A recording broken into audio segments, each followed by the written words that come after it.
hello' students তো আজি video' আমি ডিছকাছ কৰিব গৈ আছোঁ পয়েটিক ডিভাইচৰ বিষয়ে তো পয়েটিক ডিভাইচ আমাৰ ক্লাছ 9, 10, 11, 12 সেই গোটেইকেইটা ক্লাছত লাগে ইয়াৰ পিছতো যিসকলে ডিগ্ৰী কৰে ডিগ্ৰীটো লাগে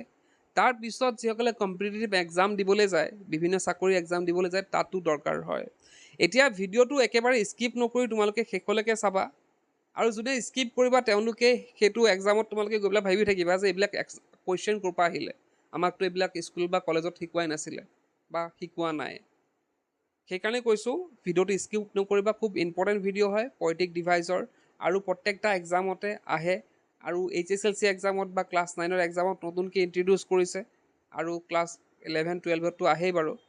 তো ইয়াত কি হয় পয়েমৰ পৰা তোমালোকক এটা দফা দিয়া হয় আৰু তাৰ পৰা তোমালোকক এইখিনি কুৱেশ্যন সোধা হয় তোমালোকে হয়তো এইখিনি কুৱেশ্যন আগত পাইছা কৰিব পৰা নাই কাৰণ তোমালোকে এইবিলাক নাজানিছিলা কিন্তু আজিৰ পৰা সেইখিনি জানিবা আজি ভিডিঅ'টো চোৱাৰ পিছত তোমালোকে সেইখিনি শিকিব পাৰিবা আৰু এটা কথা ইয়াতে যে পয়েটিক ডিভাইচ বহুতো আছে কিন্তু তাৰে কিছুমানহে আমি ইয়াত ডিছকাছ কৰিম যোনখিনি আমাৰ ইম্পৰ্টেণ্ট হয় আৰু যোনখিনি আমাক এক্সামত লাগে তেন্তে হয় ভিডিঅ'টো ষ্টাৰ্ট কৰোঁ তো তোমালোকে এইখিনি নোট ডাউন কৰি ল'ব পাৰা মই বুজাই গৈছোঁ নোট ডাউন কৰাৰ আগত ভালদৰে বুজি লোৱা তাৰপিছত নোট ডাউন কৰিলে হ'ব এতিয়া প্ৰথমতে আছে এলিটাৰেশ্যন তো এলিটাৰেশ্যন সৈতে এটা কি হৈছে this is when many words start with the same sound যেতিয়া বহুতো ৱৰ্ড ছেম চাউণ্ডৰ সৈতে ষ্টাৰ্ট হয় তেতিয়া তাক কি বুলি কোৱা হয় এলিটাৰেশ্যন বুলি কোৱা হয় ইয়াতে এক্সাম্পল চোৱা বিগ ব্ৰাউন বিয়াৰ্ছ ইয়াতে কি হৈছে গোটেইকেইটা কিহেদি ষ্টাৰ্ট হৈছে গোটেইকেইটা ৱৰ্ড কিহেদি ষ্টাৰ্ট হৈছে বি দি ষ্টাৰ্ট হৈছে গতিকে এনেধৰণৰ ৱৰ্ডবিলাকত কি বুলি কোৱা হয় এলিটাৰেশ্যন বুলি কোৱা হয় এতিয়া এক্সামত কি দিব এক্সামত এটা পয়েমৰ এটা দফা দি দিব এটা তোমালোকৰ পয়েমৰ এটা ব্ৰেকআপ দি দিলে তাৰপৰা সুধিলে যে এইটো কি হৈছে এইটো এলিটাৰেশ্যন নে চিমিলি হয় নে মেটাফৰ হয় নে কি হয় তেনেকৈ সুধিব তো তোমালোকে যদি এনেধৰণৰ ৱৰ্ড পোৱা বোলে গোটেইকেইটা এটা ৱৰ্ড দিয়ে ষ্টাৰ্ট হৈছে 3টা ৱৰ্ড বা 4টা ৱৰ্ড বা 5টা ৱৰ্ড তেতিয়া তোমালোকে আনচাৰটো কি কৰিব লাগিব এলিটাৰেশ্যন বুলি লিখিব লাগিব তো এইখিনি নোট ডাউন কৰি ল'ব পাৰা নেক্সট আমি চাওঁ মেটাফৰ তো মেটাফৰত কি হয় this is when you say something is something else to show' they are alike কথাটো বুজিবলৈকে দিগদাৰ হৈছে তো ইয়াতে এক্সাম্পলটো চাওঁ my brother is a monster যেতিয়া কোনো এটা বস্তুক আন এটা বস্তুৰ লগত তুলনা কৰা হয় যেতিয়া কোনো এটা বস্তুক আন এটা বস্তুক তুলনা কৰা হয় তেতিয়া সেইটো কি বুলি কোৱা হয় মেটাফৰ বুলি কোৱা হয় কথাটো ক্লিয়াৰ হৈছে যে ইয়াতে এক্সাম্পলটো কি দিয়া হৈ আছে মাই ব্ৰাদাৰ ইজ এ মনষ্টাৰ মোৰ কি হয় মোৰ ব্ৰাদাৰ কি হয় এটা মনষ্টাৰ হয় ইয়াতে ডাইৰেক্টলি মনষ্টাৰ বুলি কোৱা হোৱা নাই জাষ্ট তুলনা কৰা হৈছে ইয়াত জাষ্ট তুলনা কৰা হৈছে তো ইয়াতে সেইটো কাৰণে কি হৈছে এইটো মেটাফৰ এতিয়া ইয়াত চোৱা মেটাফৰ আৰু চিমিলিৰ মাজত এটা মানে ডিফাৰেঞ্চ আছে বা চিমিলাৰিটি আছে বস্তুটো চাই লোৱা অলপ বুজিব লাগিব যে কেতিয়া বহুতো ছাত্ৰ ছাত্ৰী অকণ কনফিউজ হৈ যায় যে মেটাফৰ কোনটো চিমিলি কোনটো অলপ চোৱা এটা চিমিলিটো বুজি লোৱা তেতিয়া মেটাফৰটো আৰু ক্লিয়াৰ হ'ব তো ইয়াতে চোৱা চিমিলিটো চোৱা this is when you say something is like or as something else যেতিয়া কোনো এটা বস্তুক আন এটা বস্তুৰ লগত তুলনা কৰা হয় আগৰ নিচিনাই মেটাফৰৰ নিচিনাই কিন্তু ইয়াত কি ইউজ হ'ব লাগিব লাইক আৰু এজ ইউজ হ'ব লাগিব তেতিয়া কি হ'ব এইটো চিমিলি যেনেকৈ এক্সাম্পল দিয়া আছে she is as fast as a cheetah ইয়াত কি কোৱা হৈছে যে তাই এটা চিতাৰ দৰে ফাষ্ট হয়নে তাইক কাৰ লগত তুলনা কৰা হৈছে চিতাৰ লগত তুলনা কৰা হৈছে কিন্তু ইয়াত কি ইউজ কৰা হৈছে ইয়াতে ইউজ কৰা হৈছে কি এজ আৰু এজ ইউজ কৰা হৈছে শ্বি ইজ লাইক মাই ছিষ্টাৰ আৰু এটা sentence Shi is like my sister সেই চেণ্টেঞ্চটোতো কি ইউজ কৰা হৈছে লাইক ইউজ কৰা হৈছে যেতিয়া এটা চেণ্টেঞ্চত লাইক বা এজ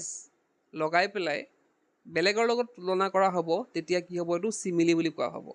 কিন্তু মেটাফৰত আমি কি পাইছিলোঁ তেনেধৰণৰ কোনো লাইক বা এজ নালাগে মাই ব্ৰাদাৰ ইজ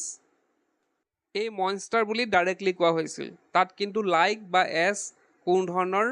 একো ইউজ হোৱা নাই ইয়াত জাষ্ট কি ইউজ হৈছে ডাইৰেক্টলি ইয়াত কোৱা হৈছে গতিকে তোমালোকে এটা চেণ্টেঞ্চটো চাবা তাত যদি লাইক আৰু এজ আছে তেন্তে চিমিলি আৰু যদি তাইক ডাইৰেক্টলি কৰা হৈছে তেন্তে তাত কি হ'ব মেটাফৰ নেক্সট আছে আমাৰ পাৰ্চনেলিফিকেশ্যন তো পাৰ্চনেলিফিকেশ্যনত কি হ'ব this is when you make an object or animal act like an person so যেতিয়া আমি কোনো এটা বস্তুক মানুহ হিচাপে গণ্য কৰি ল'ম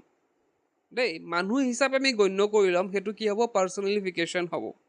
কেতিয়াবা কি হয় আমাৰ পয়েমবিলাকত কি হয় কোনো এটা পয়েটে কি কৰে তেওঁলোকে এটা পাথৰকো কি কৰে মানুহৰ লগত তুলনা কৰে মানুহৰ মানে এটা জীৱিত বস্তু হিচাপে ধৰি লয় তেওঁলোকে পাৰ্চন বুলি নহয় অকল জীৱিত বস্তু হিচাপে যিকোনো এটা কথা এটা পাঠকো তেওঁলোকে কি কৰে জীৱিত বস্তু হিচাপে ধৰি লয় বা যিকোনো এটা মানে অজীৱ বস্তুটো সজীৱ বুলি তেওঁলোকে ধৰি লয় ইয়াতে এক্সাম্পল দিছে the flowers danced in the wind তো ফ্লাৱাৰ্ছ কান ৰিয়েলি ডান্স তো ইয়াতে কি কৈছে যে flowers danced in the wind ফ্লাৱাৰবিলাক কি হৈ আছিলে ডান্স কৰি আছিল ক'ত ডান্স কৰি আছিলে বতাহত ডান্স কৰি আছিলে কিন্তু ফ্লাৱাৰবিলাকেতো একচুৱেলি ডান্স নকৰে ইয়াতে পয়েটে ভাবি লৈছে যে ফ্লাৱাৰবিলাকে ডান্স কৰিছে মানে ইয়াত কি কৰিছে এটা জীৱিত বস্তুৰ লগত বা এটা ব্যক্তিৰ লগত এজন মানুহৰ লগত যেতিয়া তেওঁলোকে মানে এনেকুৱা বস্তুবিলাকক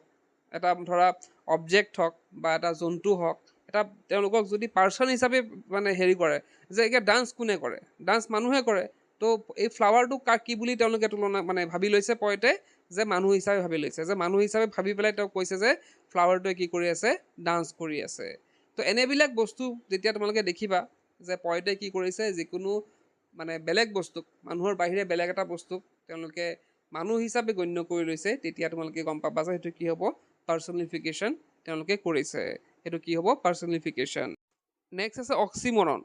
তো অক্সিমৰণত কি হয় this is when two words that means opposite things are put together যেতিয়া দুটা অপজিট ৱৰ্ড একেলগে বহোৱা হয় যেতিয়া দুটা অপজিট ৱৰ্ড একেলগে বহোৱা হয় তেতিয়া তাক কি বুলি কোৱা হয় অক্সিমৰন বুলি কোৱা হয় একেবাৰে চিম্পল ইয়াতে এক্সাম্পল চোৱা স্মল জিয়াণ্ট দেই স্মল জিয়াণ্ট জিয়াণ্ট মানে হৈছে বহুত ডাঙৰ আৰু স্মল মানে কি সৰু দুটা ৱৰ্ড একেলগে বহাই দিছে স্মলটো হৈছে সৰু আৰু পিনে জিয়ানটো হৈছে কি ডাঙৰ তো ইয়াতে কি হৈছে সৰু ডাঙৰ দুটা একেলগে বহি গ'ল তো ইয়াতে কি হৈছে সেইটো কি বুলি ক'ব অক্সিমৰন বুলি কোৱা হ'ব ইয়াৰ পিছত আছে anaphora this is when you repeat the same word or phrase at the start of the sentence যেতিয়া কোনো এটা ৱৰ্ড হওক বা কোনো এটা ফ্ৰেজ হওক আমি মানে কণ্টিনিউ কৰি থাকোঁ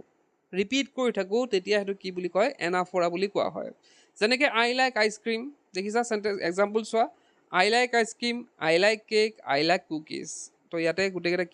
কি মানে হেৰি হৈছে ৰিপিট হৈছে আই লাইক টু ৰিপিট হৈ আছে তো সেইটো কি বুলি ক'ব এনাফৰা বুলি ক'ব তো এইকেইটাই মানে প্ৰায় আমি অহা দেখা পাওঁ আমাৰ অকল যে তোমালোকৰ এইখিনি জাষ্ট এক্সামৰ কাৰণে মই পঢ়াইছোঁ তেনেকুৱা নহয় তোমালোকে পিছত যেতিয়া কম্পিটিটিভ এক্সামবিলাক যাবা কম্পিটিটিভ এক্সামতো কিন্তু এইখিনি তোমালোকৰ দৰকাৰ হ'ব তো কেনে পালা ভিডিঅ'টো আৰু বুজি পাইছানে তোমালোকে সেইখিনি জনাবা আৰু পাৰিলে এক্সাম্পলত তোমালোকে নিজে নিজে এটা এটা এক্সাম্পল দিব পাৰা যেনেকৈ ছটা বুজালোঁ হয় নহয় ছটা বুজালোঁ পয়েটিক ডিভাইচ তো প্ৰত্যেকটা পয়েটিক ডিভাইজৰে এটা এটা এক্সাম্পল তোমালোকে কমেণ্ট বক্সত লিখিব পাৰা তোমালোকৰ প্ৰেক্টিছ হৈ যাব আৰু কোনে কোনে বুজিছা সেইখিনি মই বুজি পাম তেন্তে এইখিনি আছিল আজিৰ ভিডিঅ'টোত কেনে পালা ভিডিঅ'টো সেইটো জনাবাই আজিৰ ভিডিঅ'তে শেষ কৰিলোঁ কি পচিমিকেল